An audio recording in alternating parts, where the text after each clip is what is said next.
ایک خوبصورت باغ تھا جہاں بے شمار درخت لگے ہوئے تھے۔ ان میں سے سب سے بڑا مالٹے کا درخت تھا۔ ایک دن تمام درختوں نے فیصلہ کیا کہ باغ کے بادشاہ کا انتخاب کیا جائے۔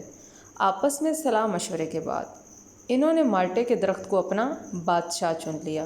مالٹے کے درخت کے بادشاہ بننے پر لیمو کا درخت سخت ناراض ہو گیا کیونکہ وہ خود بادشاہ بننے کا خواہش مند تھا۔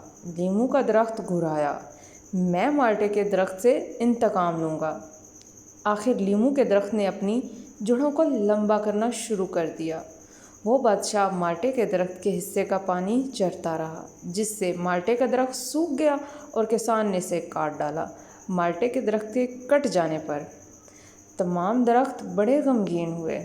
انہوں نے مجبوراً لیمو کے درخت کو اپنا نیا بادشاہ مان لیا۔ لیمو کے درخت نے اپنی بری عادت جاری رکھی۔ وہ دوسرے درختوں کے حصے کا پانی چرتا رہا، جس سے اس کی شاخیں بڑی ہوتی گئی اور اس کی لکڑی مضبوط ہو گئی، جبکہ دوسرے درخت روز بروز کمزور ہوتے چلے گئے۔ ایک دن باغ کے مالک نے دیکھا کہ لیمو کا درخت دوسرے درختوں کی نسبت کئی گنا اونچا اور پھیل چکا ہے۔ اسے جب اس کی وجہ معلوم ہوئی تو اس نے تھوڑی دیر سوچا کہ اس کا کیا کرنا چاہیے۔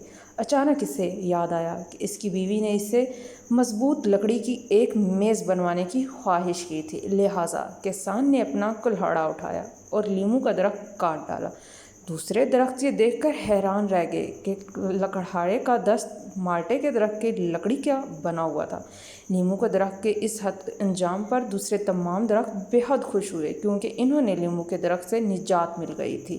تمام درختوں نے عہد کیا کہ ان میں سے ایک اپنے دوسرے ساتھی کا خیال رکھیں گے اور دوسرے کے حصے کا پانی نہیں پئیں گے۔